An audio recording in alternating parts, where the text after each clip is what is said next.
Can you tell me a little bit about your creative process and how do you keep coming up with such amazing ideas?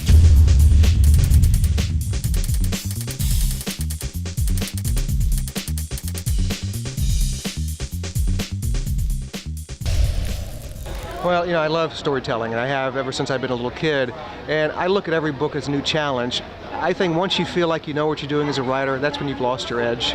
And if you think you have a formula, you're dead creatively, because you just look back, what did I do last time that everybody seemed to love? I'll just do it again and change the names. For me, I like to write about things not that I know a whole lot about, but that I want to know a lot about. And that forces me to sort of get out of my comfort zone and go out and learn about these things. And I feel if I can bring that passion to the pages, that the readers will see that and feel it as much as I do. That's what really drives me. And every book is different. Every book is sort of a new challenge for me. I cover new ground, and it keeps it fresh because I feel like, look, if I'm going to be bored writing it, you're certainly going to be bored reading it.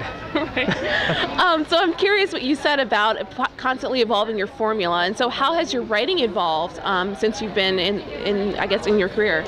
I think I've become more efficient, certainly with dialogue, scene settings, and how quickly and efficiently I can develop a character and get them to feel real on the page to someone. Every writer goes through machinations and an evolution of style. I think the longer you do it, you can go two ways. Either you can get worse because you're sort of just mailing it in after a while and getting your royalty payments, or you can get better at your craft. And I feel like I've gotten better just because, for me, it's not just making a living. This is such a huge part of my life that I spend a lot of time trying to get better and better at this craft. You'll never master it. Not even the greatest writers have ever mastered the craft of writing, but you can get better if you work at it. And so when you say you love to do storytelling and tell a story, how important and I guess how much do you enjoy doing the character write-up as far as creating the characters? Well, that's essential. I could write the greatest story in the world, and if I inhabited that story with mediocre characters that are entirely forgettable, you're not going to read it. You're going to close it because even if the story's really great, you don't care what happens to the characters. So for me, I've got to make you care about these characters. And there's a number of ways that I can do that. If I want you to not like a particular character, I can write that character in a certain way. If I want you to sympathize or empathize with a character, I have to set the scene and the tone and the atmosphere that will allow you to do that.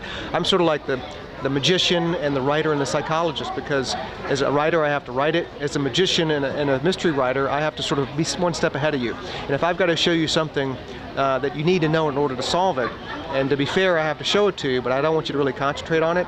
While I'm showing it to you, I do something fascinating with my other hand, and you're glancing over there, and you look back, and what you really needed to focus on is gone, but I did show it to you. And then as a psychologist, I need to know what is your reaction going to be to a particular scene that I've written. If I want you to hate a character and I write a scene where you're like, oh, I really sympathize with that person, I've totally failed. So I have to sort of reach into the minds of the writer and the readers and bring back and saying, what will they think if I put this down on paper in this particular way? So what comes first, your character development or your storyline? I've done it both ways. Sometimes I've come up with a plot and then built characters into it. Sometimes I've started out, like the Camel Club, it's a series of 4 books with a very eccentric group of guys. And it started with a guy named, it's not his real name, but he calls himself Oliver Stone. And he's sort of this conspiracy theorist, and he has a very mysterious past. And when I first moved to Washington to practice law, I used to walk by the White House in Lafayette Park, and back then they had the permanent White House protesters, I call them, the guys with the tents and the flags and all that. And I remember the first banner I ever saw strung in Lafayette Park said, "Have a nice doomsday." And I was thinking, maybe I should move back home. I don't know if I want to stay here, but it started me thinking, what if there's a guy here in this park who's a protester, but he has this mysterious past, and he's here for another reason that we don't know what it is, and he's doing something very interesting. And that idea stayed in my mind for 15 years before I started to sit down and write the character of Oliver Stone in the Camel Club. So with that series, it definitely started with one character.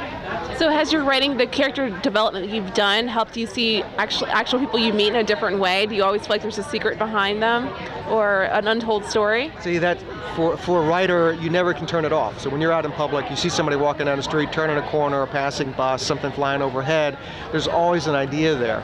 I did an NPR show where they went around DC with me live, broadcast about some of the places in my books. And the guy who was with me, he said, okay, we're in front of the White House.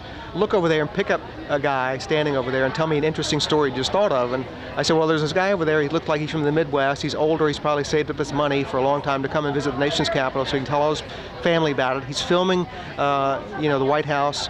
But actually, He's a plant. He's part of a cell. And he came here, and what he's doing with his camera, he's signaling the guy that's moving that tree inside the White House grounds, who's also been a cell plant for the last 20 years, and something is going to happen because of this communication between the two people. And you know, the guy looked at me and said, yeah, you're pretty good at this. I said, well, it's because it's a part of my life. This is what I do. And my mind is always moving that way, and most writers are the same way.